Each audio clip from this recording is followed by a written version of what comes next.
The Justice League stands out as the most iconic and powerful group of comic book superheroes. Despite the fact that many of its members naturally possess godlike strength, nearly all of them have experienced greater heights of power through various means, such as merging with other characters or having their abilities amplified by higher forms of energy. We've witnessed time and again that there are states of existence well beyond what we typically associate with any single League member. We'll be dealing with the original or most classic lineup. This includes Superman, Batman, Wonder Woman, Martian Manhunter, and Barry Allen's Flash. Feel free to let me know in the comments if you'd like to see a video covering any other member, but for now, we'll stick with the OGs. But before we begin, we post power ranking videos like this every day with the occasional death battle thrown in. If you feel like that is something you'd enjoy, then be sure to hit that subscribe button and sit back and enjoy the video. The concepts in this video are broad enough to warrant their own video, but for the sake of this discussion, I will provide a general overview of power scaling and plot summaries related to these transformations. Also, a quick side note, we will not be considering Elseworlds or alternate reality transformations. The focus is strictly on DC Comics. With that in mind, let's delve into our analysis, starting with JLA 2003 numbers 84 through 89. During this story time, we gain insight into a new aspect of ancient Martian lore that has implications for Martian Manhunter. In the distant past, the primordial ancestors of the Martian race were known as Burning Martians, incredibly powerful and bloodthirsty beings. Their potential for destruction drew the attention of the Guardians of the Universe. In response, the Guardians genetically engineered the Burning Martians into a more docile form to prevent the catastrophic consequences they might unleash upon the universe. These qualities and personality traits remain dormant within the Martians, including John Jones, who was already regarded as the most powerful and dangerous being on Earth. In the words of Superman, Manhunter's dormant power would be unlocked during the events of these issues, giving rise to the persona of Furnace. In this newfound malevolent state, Furnace essentially dominates the entire Justice League. Superman, Batman, Wonder Woman, and Wally West found themselves either mentally dominated, physically overpowered, or phased into solid matter. Prior to this, Manhunter also managed to mentally manipulate the inmates of Arkham Asylum, including even the Joker, and coerce staunch political rivals into diplomacy using his mental abilities. His power grew to such an extent that he could have single-handedly overwhelmed the entire League if not for the remnants of John's original persona, reclaiming control from his burning counterpart.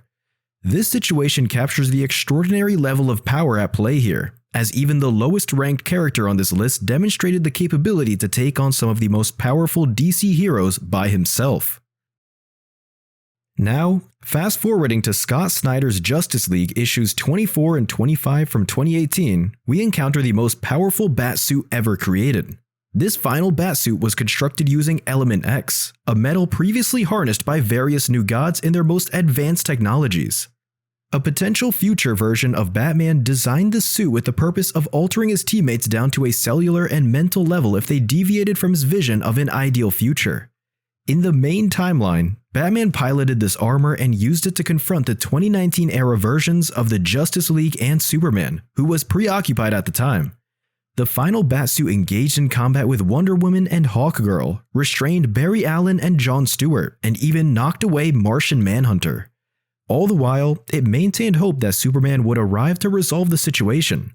At the very least, the final Batsuit would rank above Furnace by default, given its ability to essentially solo a much more experienced and powerful version of the Justice League. With the complete potential of Element X unlocked, its ranking could be significantly higher. However, the material's potential is only limited by one's imagination. Ultimately, Bruce chose to create a substantial suit that could withstand attacks from his Justice League heroes, including those wielding the comparatively weaker metal, such as Hawkgirl's mace. If Bruce were to master Element X and harness it to its fullest extent, his power would reach even greater heights. Nevertheless, in terms of essentially becoming the ultimate Justice Buster suit, this marks the peak of his final Batsuit's capabilities. In the 2015 to 2016 event known as the Darkseid War, following the demise of Darkseid, several Justice League heroes gained the powers of various new gods, including Barry Allen. During a climactic battle involving the Anti-Monitor and Darkseid, Darkseid summoned the god known as the Black Racer. He then fused the Flash with the essence of death, granting him the powers of the Black Racer in addition to his own Speed Force. With this formidable combination, the Flash became capable of not only taking on beings of Anti-Monitor's level, but also directly defeating and even killing Darkseid.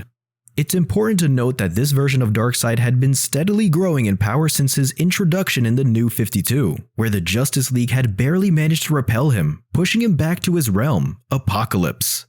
The Black Racer is the literal embodiment of death for the new gods, and when their time comes, he cannot be thwarted. After all, no one can escape death itself.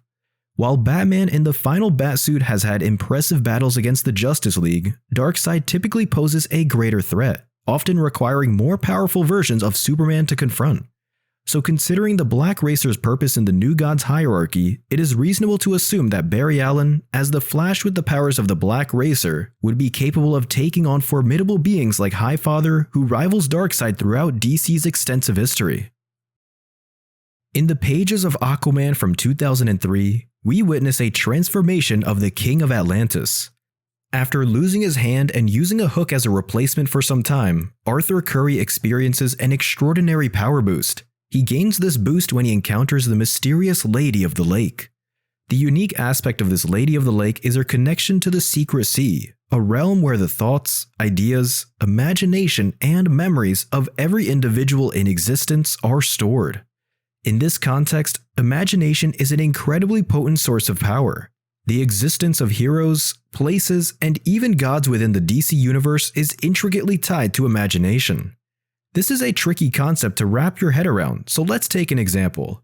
If, for some reason, the entire global population believed that an event from the past had occurred, reality would not merely adapt to make it seem as though the event had happened. Instead, it would retroactively alter reality to have always included that event. This concept was actually demonstrated in Justice League Dark Volume 2, where even the nature of the old and new gods was subject to the influence of the collective unconscious. The deity Hecate, for instance, manipulated people's memories to uphold a particular timeline of events. Furthermore, even a powerful entity like the Presence could be essentially killed by removing people's belief in him, as seen during the Eclipso arc. Arthur Curry, in his role as the Waterbearer, gains access to this incredible potent force, and this sets the stage for his epic battle with Merlin. Throughout their battle, Merlin literally consumes entire portions of the Secret Sea and ultimately combines his powers with Aquaman, unlocking the full potential of the Waterbearer mantle. In the realm of Aquaman's newfound power, there exists the potential for him to wield a might surpassing even gods like Zeus or Highfather. It's reasonable to assume that even entities like the Black Racer and Flash merge. They wouldn't even come close to falling into the category of deities whose existence hinges on people's beliefs. Returning to the Trinity, during the events of Dark Knight's death metal, Wonder Woman harnessed the energies of the Connective or Anti-Crisis, which derives from unity and harmony. And if you're wondering, these energies are also the source of Dr. Manhattan's powers. With an infusion of immense connective energy, Wonder Woman ascended to a form capable of confronting the Darkest Night, the Batman who laughs. The Batman who laughs had undergone a transformation by siphoning the power of Perpetua, the mother of the multiverse. This significant power-up established Wonder Woman as a formidable force in this storyline. Perpetua, a literal creator of the Anti-Monitor and the World Forger, demonstrated her ability to confront them when they were combined. This positioning unequivocally places her above Parallax and the Anti-Monitor. Both Parallax and the Anti-Monitor were among those from whom Perpetua drew power to ascend to her nearly almighty status. This means that Wonder Woman, when empowered by Anti-Crisis energy, achieved the capability to defeat Perpetua-level beings, including those who could outmatch 3 Anti-Monitor tier characters. I think that is reason enough to justify Wonder Woman's position on this list. In the final analysis, however, Superman claims the top spot. In the pages of Final Crisis, Superman Beyond, issues number 1 and 2, Kal-El combines forces with Ultraman, his evil counterpart from a mirror universe. This union transforms them into the Thought Robot, designed to adapt to any potential or conceivable threat. As soon as the cosmic armor takes shape, its scope surpasses even the realm of Limbo. Limbo is described as a plane above the sphere of the gods, where entities like Darkseid and the New Gods dwell. Cosmic armor exists on the scale of the Monitor Sphere, the most fundamental plane of reality on the farthest and highest edge of the DC cosmology. Simply existing in this realm elevates Superman beyond all others on the list. Cosmic Armor Superman engages in a battle with Mandrak, an evil being who considers the Monitor Sphere his home. Their clash leads to the destruction of the realm, as evidenced in the background of their confrontation. This portrayal arguably represents the pinnacle of power ever depicted in DC Comics. To potentially place any member of the Justice League above this tier, one would need to incorporate the lore of Perpetua. Perpetua is said to have acquired power from every prior crisis, including the events within the Monitor Sphere, which would subsequently affect the Darkest Night. While this argument is possible, it remains a subject of debate. But that's it for this video. Let us know what you guys think down in the comments. And if you enjoyed, consider subscribing to catch more content like this every week. Till next time.